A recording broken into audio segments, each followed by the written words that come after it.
భాగంగా ముందు క్లాస్లో మనము మొక్కల అంతర్నిర్మాణ సంవిధానం గురించి తెలుసుకున్నాము. ఇప్పుడు 7వ యూనిట్లో వృక్ష ఆవరణ శాస్త్రం గురించి తెలుసుకున్నాం. ఈ వృక్ష ఆవరణ శాస్త్రంలో ఆవరణ సంబంధ అనుకూలనాలు, మొక్కల అనుక్రమము, ఆవరణ సంబంధ సేవలు అనేటువంటివి తెలుసుకున్నాం.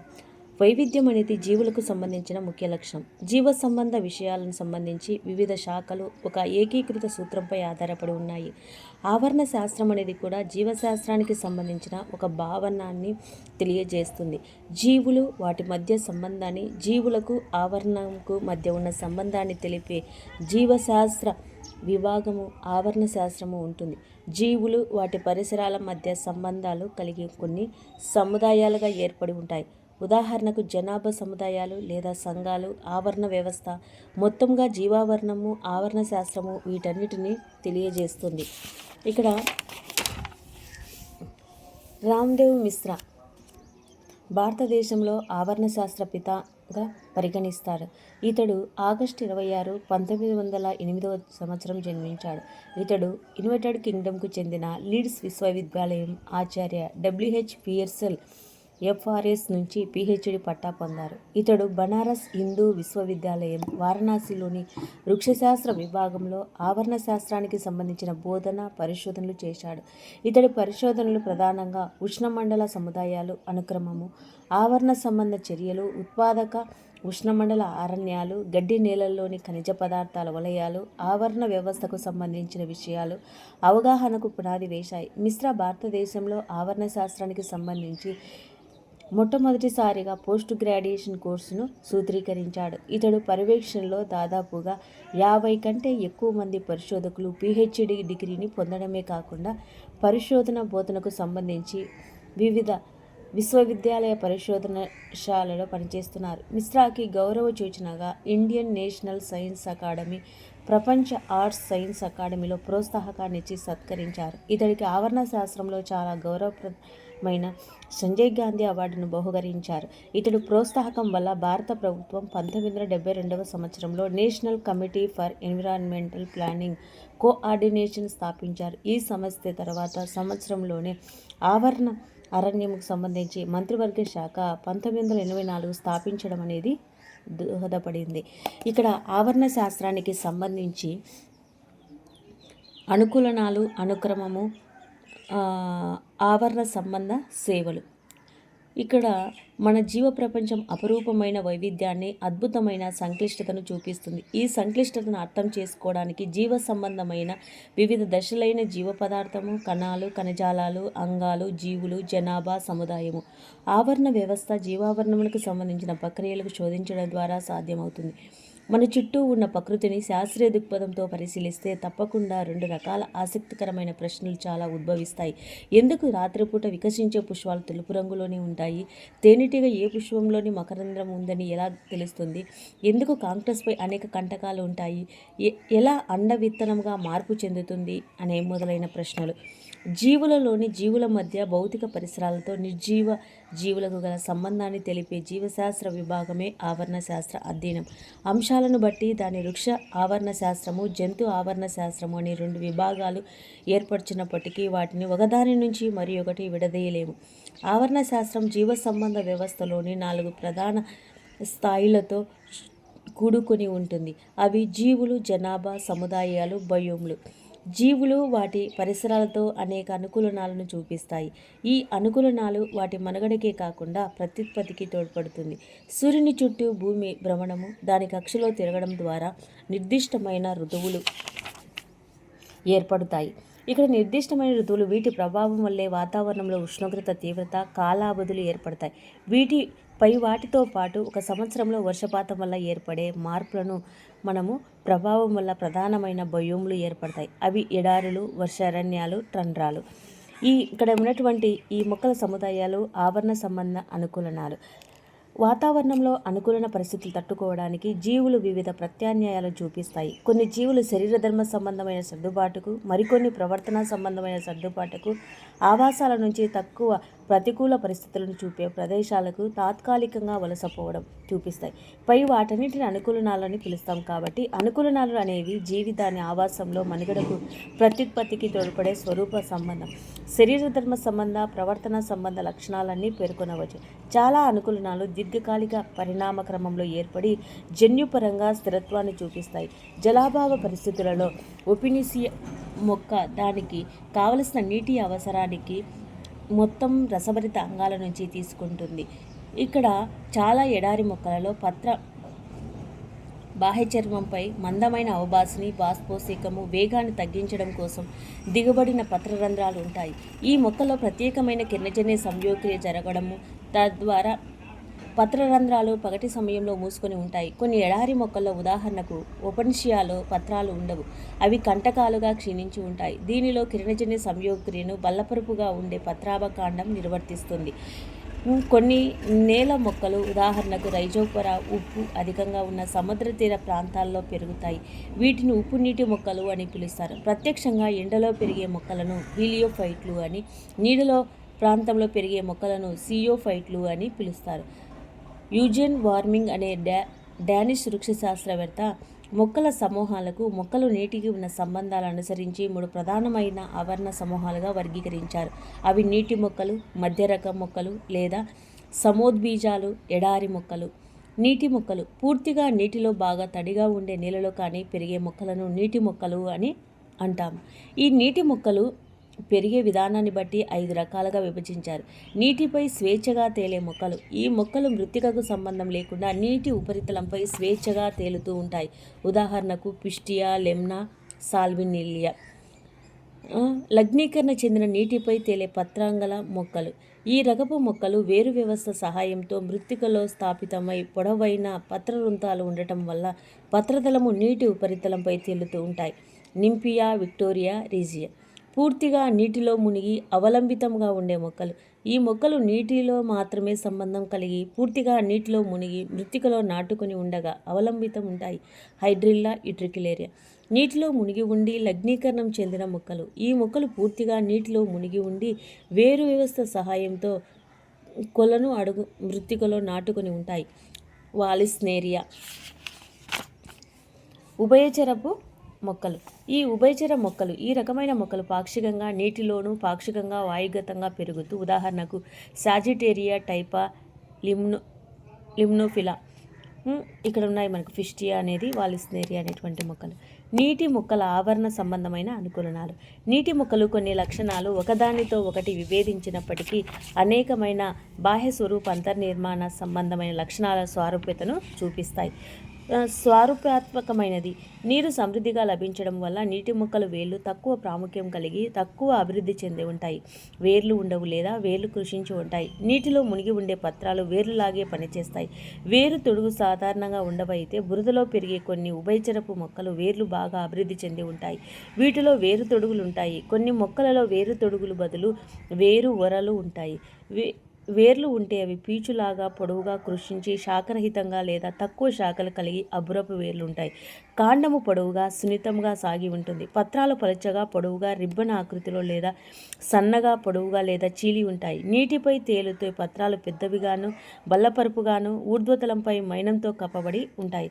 అంతర్నిర్మాణ సంబంధమైనవి. నీటిలో మునిగి ఉండే మొక్క భాగాలలో అవబాసిని ఉండదు, కానీ అది వాయుగత భాగాల ఉపరితలం మీద అతి పలుచని పొరగా ఉండవచ్చు. బాహ్యచర్మ కణాలు పలచని కణకవచాన్ని కలిగి ఉండి శోషణ చెందుతాయి. అవి హరిత రేణువులను కూడా కలిగి ఉండటం వల్ల కిరణజన్య సంయోగక్రియ జరుపుకుంటాయి. ఇక్కడ పూర్తిగా నీటిలో మునిగి ఉండే మొక్కల పత్రరంధ్రాలు ఉండవు. వాయు మార్పిడి నేరుగా విసరణ పద్ధతిలో పలుచని కణకవచాలు ద్వారా జరుగుతుంది. నీటిపై తేలే పత్రాల మొక్కలలో పత్ర ఊర్ధ్వ రంధ్రయుతాలు. అన్ని నీటి మొక్కలలో వాయుపూరిత మృదుకణజాలం ఉంటుంది. అది వాయు మార్పిడికి ఉపయోగపడటమే కాకుండా మొక్క నీటిపై తేలడానికి కూడా ఉపయోగపడుతుంది. దృఢకణజాలము, దారువు తక్కువగా ఉంటాయి. మధ్య రకము మొక్కలు లేదా సమోద్బీజాలు. మధ్య రకపు మొక్కలు సాధారణంగా జలాభావ పరిస్థితులు లేదా నీరు అధికంగా లేని పరిస్థితుల్లో ఉండే ఆవాసాల్లో పెరుగుతాయి. ఈ ఆవాసాలు మృత్తికలో రంధ్రాల్లో నీరు, వాయువులు దాదాపు సమానంగా ఉంటాయి. అటువంటి నీరు వాయువుల సమతుల్య పరిస్థితిని మొక్కల పెరుగుదల బాగా అనుకూలంగా ఉంటుంది. అందువలన మధ్యరక పరిస్థితుల్లో అడవులు లేదా పంట మొక్కలు బాగా పెరుగుదల చూపిస్తాయి. అధిక నీరు లేదా జలాభావ పరిస్థితులు మొక్కల పెరుగుదలకు ప్రతికూల పరిస్థితుల ప్రభావాన్ని చూపిస్తాయి. ఈ ప్రతికూల పరిస్థితులలో ఎదుర్కోవాలన్న అనుకూలనాలు గల కొన్ని జాతులు మాత్రమే అక్కడ పెరుగుతూ ఉంటాయి. కానీ మధ్యరకపు మొక్కలు అటువంటి అనుకూలనాలు ఏవో కొన్ని ఇతర ప్రత్యేకతలున్న ఆవాసాల్లో తప్ప అవసరం లేదు. భూమిపై మధ్యరకపు మొక్కలు ఎక్కువగా విస్తరించి ఉన్నప్పటికీ గోధుమ, మొక్కజొన్న, బార్లీ, బఠానీ లేదా చెరుకు, గడ్డి మైదాన జాతులు, ఉష్ణమండలము, సమశీతోష్ణ అడవుల్లో పెరిగే చాలా మొక్కలు సమోద్బీజాలు. ఎడారి మొక్కలు. ఈ మొక్కలు నీరు లోపించిన జలాభావ పరిస్థితుల్లో పెరుగుతాయి. నీటిని 3 రకాలుగా వర్గీకరించారు. అవి: 1 అల్పకాలిక మొక్కలు. ఈ మొక్కలు ఏకవార్షికాలు. ఇవి శుష్క ప్రాంతాల్లో పెరుగుతాయి. ఈ మొక్కలు అతి తక్కువ కాలంలో తమ జీవిత చరిత్రను ముగించుకుంటాయి. ఉదాహరణకు ట్రిబ్యులస్. రసభరితమైన మొక్కలు. ఈ మొక్కలు వర్షాకాలంలో చాలా నీటిని శోషించి ఆ నీటిని వివిధ భాగాల్లో జిగురు, మ్యూసిలేజ్ రూపంలో నిల్వ చేస్తాయి. దీని ఫలితంగా మొక్క భాగాలు, కాండం ఉదాహరణకు ఒప్పనిషియా, పత్రం ఉదాహరణకు అల్లో లేదా వేరు ఉదాహరణకు ఆస్పరాగస్ వంటి మొక్కల భాగాలు కండగలవిగా లేదా రసభరితంగా ఉంటాయి. ఈ విధంగా నిల్వ చేసిన నీటిని నీరు దొరకని సమయంలో చాలా పొదుపుగా వినియోగించుకుంటాయి. రసభరితం కాని మొక్కలు. ఈ రసభరితం కాని మొక్కలలో మనకు తీసుకుంటే ఇవి దీర్ఘకాలిక జలాభావ పరిస్థితులు తట్టుకోగల బహువార్షిక మొక్కలు. ఉదాహరణకు కాజురైనా. ఇక్కడ ఉంది కాజురైనా. ఎడారి మొక్కల ఆవరణ సంబంధమైన అనుకూలనాలు. ఎడారి మొక్కలలో గల మూడు రకాల అల్పకాలికాలు, రసభరితాలు, రసభరితం కాని మొక్కలు. అనేక లక్షణాలు విభేదించినప్పటికీ కొన్ని లక్షణాలు సారూప్యత చూపిస్తాయి. ఈ లక్షణాలు శుష్క పరిస్థితులు తట్టుకునేటట్టు చేస్తాయి. స్వరూప సంబంధమైన. ఈ మొక్కలు జలాభావ పరిస్థితులు పెరుగుతాయి కాబట్టి వీటిలో వేరు వ్యవస్థ బాగా అభివృద్ధి చెంది ఉండటం వల్ల నేల నుంచి నీటిని సమర్థవంతంగా శోషించుకోగలుగుతాయి. వాయుగత భాగాలు బాష్పోత్సేక వేగాన్ని తగ్గించడానికి ప్రత్యేక రూపాంతరాలు చెంది ఉంటాయి. ఈ మొక్కలు కింది పేర్కొన్న లక్షణాలను చూపిస్తాయి. వేళ్ళు బాగా విస్తరించి అనేక శాఖలతో విశాలంగా విస్తరించి ఉంటాయి. మూలకేశాలు, వేరు తొడుగులు బాగా అభివృద్ధి చెంది ఉంటాయి. కాండాలు చాలా వరకు పొట్టిగా, దృఢంగా చేవదీరి మందమైన బెరడుతో కప్పబడి ఉంటాయి. కాండాలు సాధారణంగా కేశాలు, మైనపు పొరచే కప్పబడి ఉంటాయి. బాష్పోత్సేకం వేగం తగ్గించుకోవడం కోసం పత్రాలు బాగా క్షీణించి పరిణామంలో చిన్నవిగా పొలుసాకుల్లాగా ఉండి కొన్నిసార్లు కంటకాలుగా రూపాంతరం చెందుతాయి. అంతర్నిర్మాణ సంబంధమైనవి. బాష్పోత్సేక వేగాన్ని తగ్గించడం కోసం బాహ్య చర్మంపై మందమైన అవబాసిని ఉంటుంది. బాహ్య చర్మ కణాలలో సిలికా స్ఫటికాలు ఉండవచ్చు. వరసైతైన బాహ్య చర్మము, బహుళ బాహ్య చర్మము ఉంటుంది. పత్రరంధ్రాలు సాధారణంగా పత్రాలు అధో బాహ్య చర్మంలో ఉంటాయి. అధో పత్రరంధ్రయుతము. కొన్ని మొక్కలు దిగుబడిన పత్రరంధ్రాలను కలిగి ఉంటాయి. యాంత్రిక కణజాలం బాగా అభివృద్ధి చెంది ఉంటుంది. ఇక్కడ నాళిక కణజాలాలు బాగా అభివృద్ధి చెంది ఉంటాయి. ఇక్కడ మొక్కల యొక్క అనుక్రమము. ఈ మొక్కల అనుక్రమంలో మనము పరిసరాలకు అనుగుణంగా వాటి నిర్మాణంలో మార్పులు చెందుతూ ఉండటం అనేది అనేక సముదాయాలు ఒక ముఖ్యమైన లక్షణం. ఈ మార్పులు ఒక నిర్దిష్టమైన క్రమంలో, దిశలో భౌతిక వాతావరణ పరిస్థితులకు అనుగుణంగా జరుగుతాయి. ఈ మార్పులన్నీ చివరకు ఒక స్థిరమైన, పక్వమైన సమతా స్థితిని దగ్గరగా ఉన్న మొక్కల సంఘాన్ని ఏర్పరుస్తుంది. దీన్నే చరమ సంగమం అంటారు. ఈ విధంగా ఒక ప్రదేశంలో క్రమానుగత జాతుల సంఘటనలో ఊహించగల మార్పులు జరగడాన్ని ఆవరణ సంబంధ అనుక్రమము అంటారు. అనుక్రమం జరుగుతున్నప్పుడు కొన్ని జాతులు స్థిరపడి వాటి జనాభాను అధికం చేసుకుంటాయి. అదేవిధంగా కొన్ని జాతులు క్షీణించి క్రమంగా అదృశ్యమవుతాయి. ఒక ప్రదేశంలో వివిధ సముదాయాలు నిశ్చితమైన క్రమంలో వరుసగా మారే విధానాన్ని క్రమకము అంటారు. అనుక్రమకంలో మాధ్యమిక సముదాయాలను క్రమికీయ దశలో లేదా క్రమకీయ సముదాయాన్ని పిలుస్తారు. మాధ్యమిక క్రమకీయ దశలలో జీవజాతుల వైవిధ్యం, మార్పులు, జాతుల సంఖ్య పెరగడము, జీవ ద్రవ్యరాశి మొత్తం పెరగడము జరుగుతుంది. ప్రస్తుత జనాభాలో ఉన్న సముదాయాలను భూమిపై జీవ ఉన్నప్పటికీ నుంచి కొన్ని మిలియన్ సంవత్సరాలు అనుక్రమము ద్వారా ఏర్పడినవే. యథార్థంగా అప్పట్లో అనుక్రమము, పరిణామము సమాంతరంగా జరిగిన ప్రక్రియలే అయి ఉండవచ్చు. అనుక్రమం అనేది ముందుగా ఎలాంటి జీవజాతులు లేని చోట మొదలై ప్రక్రియ అంటే ఈ ప్రదేశంలో ఏ జీవులు లేని ప్రదేశాలైనా ఉండవచ్చు. అంటే నగ్నశిల ప్రదేశాలు లేదా అక్కడ ఉన్న జీవులు ఏదో కారణాల వల్ల నశించిపోయిన ప్రదేశాల ఉండవచ్చు. వీనిలో మొదటి దానిని ప్రాథమిక అనుక్రమము అని, రెండో దాన్ని ద్వితీయ అనుక్రమము అని అంటాం. ఇక్కడ లావా చల్లబడిన తర్వాత ఈ ప్రదేశాల్లో రాతి నెలలోనూ కొత్తగా ఏర్పడిన సరస్సులు లేదా రిజర్వాయర్లో ప్రాథమిక అనుక్రమం జరిగి ప్రదేశాల ఉదాహరణ. ఈ అనుక్రమంలో కొత్త జీవ సముదాయాలు స్థాపన నెమ్మదిగా జరుగుతుంది. వివిధ రకాల జీవులకు కలిగిన జీవుల సముదాయం ఏర్పడటానికి ముందుగా మృత్తిక అవసరం. వాతావరణ పరిస్థితులను బట్టి రాతి నేల నుంచి సారవంతమైన మృత్తిక ఏర్పడుటకు కొన్ని వందల నుంచి వేల సంవత్సరాల సమయం పడుతుంది.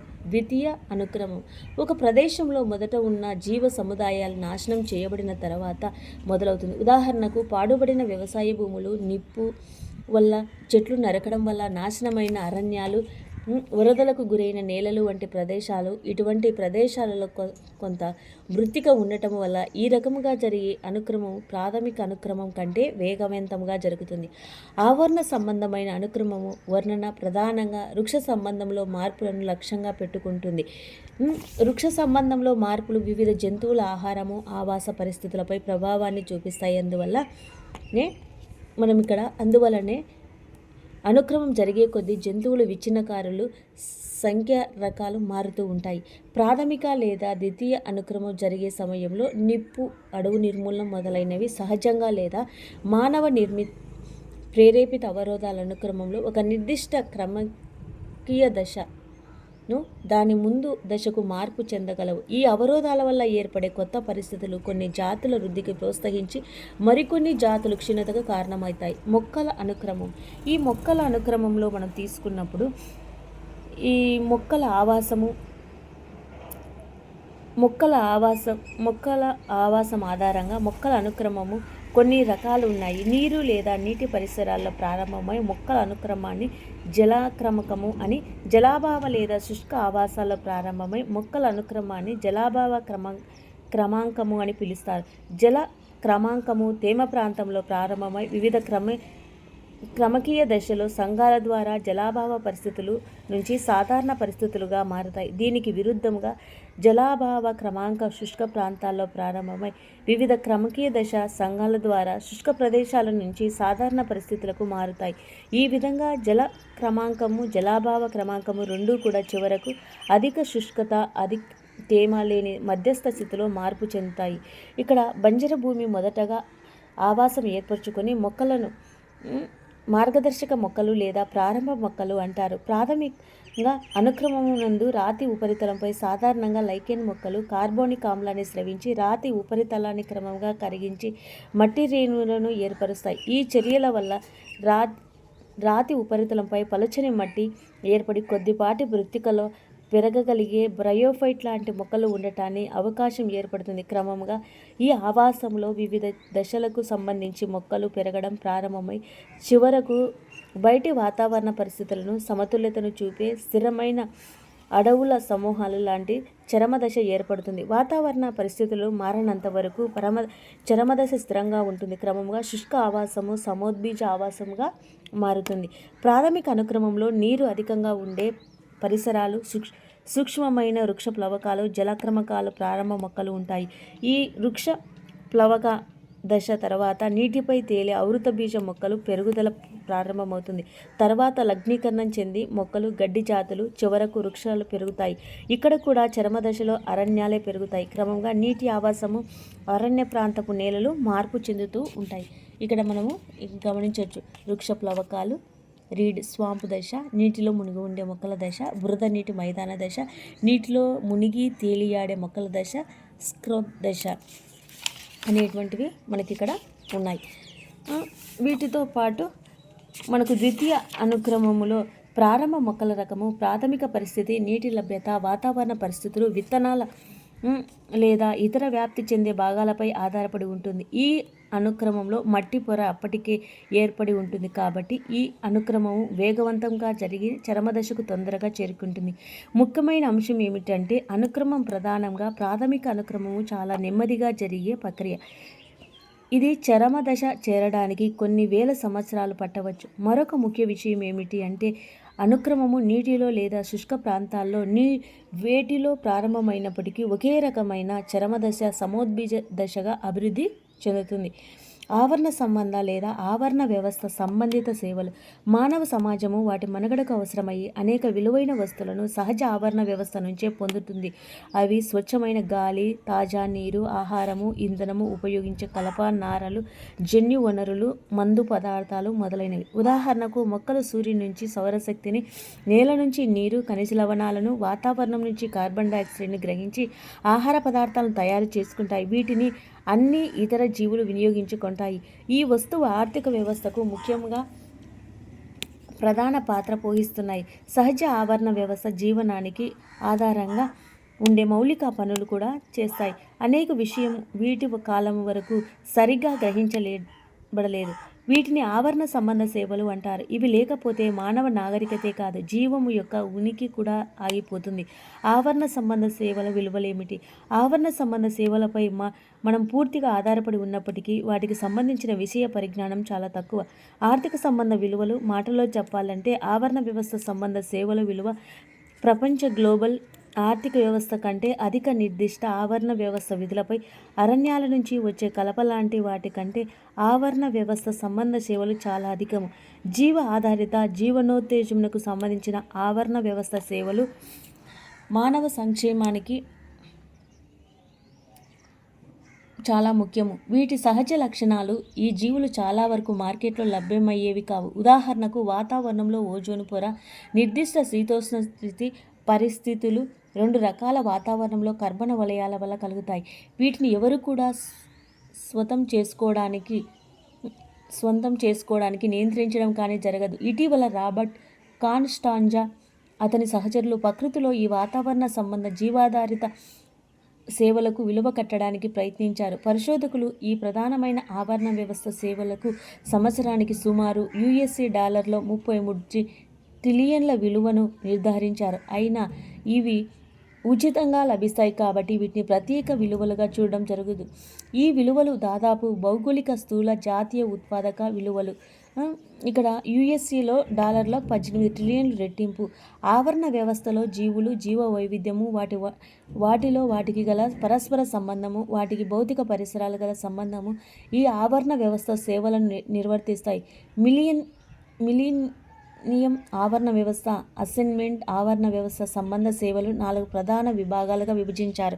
ఇక్కడ మనం తీసుకుంటే ఆధారపూర్వ సేవలు, ఖనిజ లవణాల వలయాలు, ఆక్సిజన్ ఉత్పాదకత, మృత్తిక ఏర్పడటము, మొక్కల పరాగ సంపర్కము, సరుకుల రూప సేవలు, ఆహారము, నారలు, ఇంధనం మరియు నీరు, నియంత్రణాత్మక సేవలు, శీతోష్ణ స్థితి పరిస్థితులు నియంత్రణము, నీటి పరిశుద్ధత, వరదల నివారణ, సాంస్కృతిక సంబంధ సేవలు, విద్య, ఆట విడుపు, సౌందర్య విలువలు. మొత్తం ఆవరణ వ్యవస్థలో సంబంధిత సేవల విలువలను మృతిక ఏర్పడడం 50% ఉంటుంది. ఇతర సేవలైన ఆట విడుపు సేవలు, ఖనిజ లవణాలు వలయము ఒక్కొక్కటి 10% కంటే తక్కువే. శీతోష్ణ స్థితి పరిస్థితుల నియంత్రణ, వన్యప్రాణుల ఆవాసం విలువ ఒక్కొక్కటి సుమారు 6%. ఆవరణ వ్యవస్థ సేవలు, పరాగ సంపర్కము. చాలామందికి పరాగ రేణువులు, పుప్పటి రేణువులు అనే పదం వినగానే అలర్జీ కలిగించే అనేక భావన కలిగిస్తుంది. కానీ పరాగ సంపర్కం పుష్పంలో అండాశయ ఫలదీకరణకు అవసరమయ్యే పరాగ రేణువుల మార్పిడి అనేది అతి ముఖ్యమైన ఆరోగ్యవంతమైన ఆవరణ వ్యవస్థలో భాగము. చాలా పుష్పించే మొక్కలు ఫలాలు, విత్తనాలు ఉత్పత్తికి పరాగ సంపర్క సహకారాలపై ఆధారపడతాయి. పరాగ సంపర్క సహకారాలు ప్రపంచంలో ఆహార ధాన్యాల అధిక ఉత్పత్తిలో ప్రధాన పాత్ర పోషిస్తున్నాయి. వ్యవసాయ సంబంధిత ఉత్పత్తులలో ప్రధాన పాత్ర పోషించే పరాగ సంపర్క సహకారం తేనెటీగల పరాగ సంపర్క సహకారాల క్రియాశీలత తగ్గితే ప్రపంచవ్యాప్తంగా ఆర్థిక సంక్షోభం జరుగుతుంది. ఒక నిర్దిష్ట పరాగ సంపర్క సహకారం నశిస్తే దాని ప్రభావాన్ని ఊహించడమే కష్టం. కానీ ఏ ఒక్క జాతి విడిగా జీవించలేదు అనే విషయాన్ని జ్ఞాపకం ఉంచుకోవడం చాలా ముఖ్యం. జీవులన్నీ ఈ ఆవరణ సంబంధమైన వలలో భాగాల వంటివి. ఇవి ఒక్కొక్కటిని నశిస్తే వల నిర్మాణం చెదరి చివరకు విచ్ఛిన్నమవుతుంది. అమెరికాలో 15-30% ఆహార ఉత్పత్తి పంట మొక్కల తేనెటీగల వల్ల జరిగే పరాగ సంపర్క కారణం. పెద్ద మొత్తంలో వ్యవసాయం చేసే రైతులు స్థానికేతర తేనెటీగల వేరే ప్రాంతం నుంచి అధికం దిగుమతి చేసుకుంటారు. కాలిఫోర్నియా వ్యవసాయ ప్రాంతంలో జరిపిన ఒక సర్వే వల్ల తేలిందేమిటంటే, ఆటవికమైన తేనెటీగలు పాక్షికంగా లేదా సంపూర్ణ పరాగ సంపర్క సంబంధ సేవలు ఇవ్వగలవని, లేదా తేనెటీగల ద్వారా జరిగే పరాగ సంపర్క సంబంధ సేవలు వాటి నడవడిక సంబంధించి చర్యల వల్ల పెంచగలవని తేలింది. కానీ విస్తృత స్థాయిలో జరుగుతున్న వ్యవసాయ సాగు వల్ల పరాగ సంపర్క సంబంధ సేవలు త్వరితంగా క్రమంగా నశించడం జరుగుతుంది. ఎందుకంటే కొన్ని జాతులు సహకారులుగా నశిస్తాయి. మిగిలిన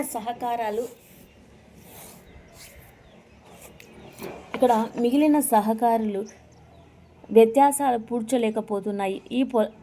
ఇక్కడ పొలాల నుంచి ఒకటి లేదా 2 కిలోమీటర్ల దూరంలో ఉన్న కురుచగా ఎదిగే సతత హరితమైన ఒక పొదను, ఓకు వృక్షాల గల అడవులను అటవికమైనటువంటి తుమ్మెదలకు మంచి ఆవాసాలు. అందువలన వీటి నుంచి లభించే పరాగ సంపర్క సేవలు పెరిగి ఈ ప్రదేశంలో రైతులకు ఒక రకమైన బీమా పథకంలాగా ఉంటుంది అనే విషయం కూడా ఈ అధ్యయన ఫలితాల్లో తేలింది. పరాగ సంపర్క కారకాలన్నీ రకాల ఆకారాల్లో, పరిమాణాల్లో ఉంటాయి. ప్రపంచవ్యాప్తంగా తేనెటీగలు, మాతులు, సీతాకోక చిలుకలు, బీటిల్స్, ఈగలు 1,00,000కు పైగా అకశేరుక జాతులు పరాగ సంపర్క కారకాల సేవలు చేస్తున్నాయి. కనీసము 1035 జాతులకు చెందిన పక్షులు, క్షీరదాలు, సర్వీస్ రూపాల వంటి వెన్నెముక కలిగిన జీవులు కూడా చాలా మొక్కలు జాతులు పరాగ సంపర్కం జరుపుతాయి. కొన్ని పరాగ సంపర్క కారక సముదాయాలు నశించిపోతున్నాయని ఆధారాలు సూచిస్తున్నాయి. యునైటెడ్ స్టేట్స్ వారి మత్స్య అటవీ జీవ సేవలు జాబితా ప్రకారము 50 పైగా పరాగ సంపర్క కారకాలైన జాతులు ప్రమాదపు టంచుల్లోనూ అటవీ తేనెటీగల సముదాయాల సంఖ్య 1990 తర్వాత 20% తగ్గిందని తెలుస్తుంది. పరాగ సంపర్క కారకాల మీద ఆధారపడి పండ్లు, విత్తనాలు ఖరీదు ఎక్కువ అవుతున్నప్పటికీ ఆవరణ సంబంధ వ్యవస్థలు నశించిపోతున్నాయి. అర్థం నేలను మామూలుగా ఇక్కడ ఉన్నటువంటి తెలుస్తుంది. సంపర్క పండ్లు ఆధారపడుతూ ఎక్కువ ఆవరణ వ్యవస్థలు నేలను ఉపయోగించుకోవడంలో వచ్చిన మార్పుల వల్ల పరాగ సంపర్కము కారకాలు వచ్చి ఒక గొప్ప ప్రమాదం ఏమిటంటే వాటి ఆవాసాలు నాశనం అవ్వడము. మానవుడు అటవీ భూములను గృహోపకయాల కోసం మార్పిడి చేసినప్పుడు చాలా పరాగ సంపర్క కారకాలు ఆహార నివాస అవసరాలు చెదిరిపోతున్నాయి. కీటకనాశక పదార్థాలు కూడా కీటక పరాగ సంపర్క కారకాలు ఒక పెద్ద ప్రమాదం. ఈ కీటకనాశక పదార్థాలు నియంత్రణ అవసరానికి మించి ఉండడము, అవి చల్లే వేళలో ఎంతసేపు చల్లాలి అనే విషయంలో మార్పులు ప్రమాదాన్ని తగ్గించవచ్చు. పరాగ సంపర్క కారకాల రక్షణకు తీసుకోవాల్సిన జాగ్రత్తలు. పరాగ సంపర్కానికి దోహదపడేటువంటి వివిధ స్థానిక పెరిగే పుష్పించే మొక్కలు సొంతంగా పూతోటలను ఏర్పరచుకోవడము, ఖాళీ ప్రదేశాల్లో పెద్ద భవంతులు బయట స్థానికంగా పెరిగే పుష్పించే మొక్కలను నాటడము, మీ ఇళ్లలో పరిసరాలలో వాడే కీటకనాశక పదార్థాల స్థాయిని తగ్గించడము, స్థానిక సంస్థలు, పాఠశాలలు సీతాకోక చిలుక తోటలను, తేనెటీగల పెంపకం కోసం ఉపయోగించే పలకల పెట్టెల వాడకాన్ని ప్రోత్సహించడము, కీటకనాశక పదార్థాలు వినియోగించని లేదా తక్కువ వినియోగించు పరాగ సంపర్క కారకాల సహకాయ పద్ధతులను వాడే వ్యవసాయ సంస్థలను బలపరచడము, వ్యవసాయ సంబంధమైన నేల ఉపయోగానికి సంబంధించి ప్రభుత్వ ప్రణాళికల్లో సహజ పరాగ సంపర్క కారకాల వల్ల లభించే ఆదాయాన్ని పరిగణలోకి తీసుకునేటట్లు ప్రోత్సహించడము, వ్యవసాయ పంటల పరాగ సంపర్క విషయంలో స్థానికంగా ఉండే పరాగ సంపర్క కారకాలు ఉపయోగించే కొన్ని పద్ధతుల అవసరానికి గురించి వక్కానించడము, ఆవరణ వ్యవస్థ సేవలు, కర్బన స్థాపన. ఎక్కువ కర్బన వాతావరణంలో చేరకుండా కర్బన స్థాపన చేయడానికి వృక్షాలు అవసరాలు, కిరణజన్య సంయోగక్రియ పద్ధతి జరిగి CO2, O2ల వినిమయము, అడవుల వాతావరణానికి మధ్య పెరిగే ప్రధాన రసాయన ప్రవాహము. ఇక్కడ మనము అడవులు CO2 యొక్క ప్రధాన బ్యాంకులు కొయ్య రూపంలో చాలా పెద్ద పరిమాణంలో CO2 దాచబడుతుంది. ఇది వాతావరణంలో CO2 గాఢతను తగ్గించి వాతావరణంలో CO2, O2ల గతిక సమతుల్యతను ఉంచడంలో ప్రధాన పాత్ర పోషిస్తున్నాయి. కాబట్టి ఈ పద్ధతిలో కర్బన స్థాపన ద్వారా వచ్చే పరోక్ష ఆదాయపు విలువలను మిగిలిన కర్బన స్థాపన పద్ధతులతో పోల్చి గణించవచ్చు. మొదటగా 1 గ్రామ్ పొడి కర్బన పదార్థం ఉత్పత్తికి కావలసిన CO2 మోతాదును కిరణజన్య సంయోగక్రియ సమీకరణం ద్వారా కనుగొనవచ్చు. కిరణజన్య సంయోగక్రియ సమీకరణం ప్రకారం 180 గ్రాముల గ్లూకోజ్, 193 గ్రాములు O2 ఉత్పత్తికి 260 గ్రాముల CO2, 108 గ్రాముల నీటి మొక్క వినియోగించుకొని 672.2 కిలో క్యాలరీల సౌరశక్తిని గ్రహిస్తుంది. ఈ 180 గ్రాముల గ్లూకోజ్ క్రమంగా 162 గ్రాముల పాలీసాకరైడ్ మొక్కల మార్పు చెందుతుంది. అందువల్ల మొక్క 162 గ్రాముల పొడి కర్బన సేంద్రియ పదార్థాన్ని ఉత్పత్తి చేయడము 264 గ్రాముల CO2ను స్థాపించి, అంటే ప్రతి గ్రాము పొడి సేంద్రియ పదార్థం కోసం 1.63 గ్రాముల CO2 స్థాపన అవసరమవుతుంది. అభయారణ్యాలు ఉత్పత్తి చేసే వార్షిక పొడి సేంద్రియ పదార్థాల మొత్తాన్ని వివిధ నిర్ణీత ఎత్తులో ఉన్న అడవులు వార్షిక నికర ఉత్పత్తి ఆధారంగా విలువలు కడతారు. CO2 స్థాపన మొక్క ఆర్థిక విలువలు వెలకట్టడానికి మొత్తం CO2 స్థాపన మోతాదు నిర్దిష్ట ప్రతి యూనిట్లో CO2 స్థాపనకు కావలసిన ఖర్చుతో గుణించడం అనేది జరుగుతుంది.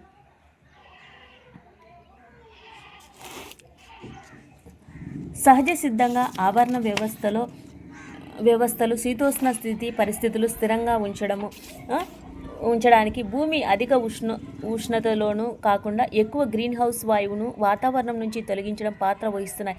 ఈ విధంగా శీతోష్ణ స్థితి పరిస్థితులు సహజ సిద్ధమైన ఆవరణ వ్యవస్థలు విడదీయలేని బంధంగా ఉంటాయి.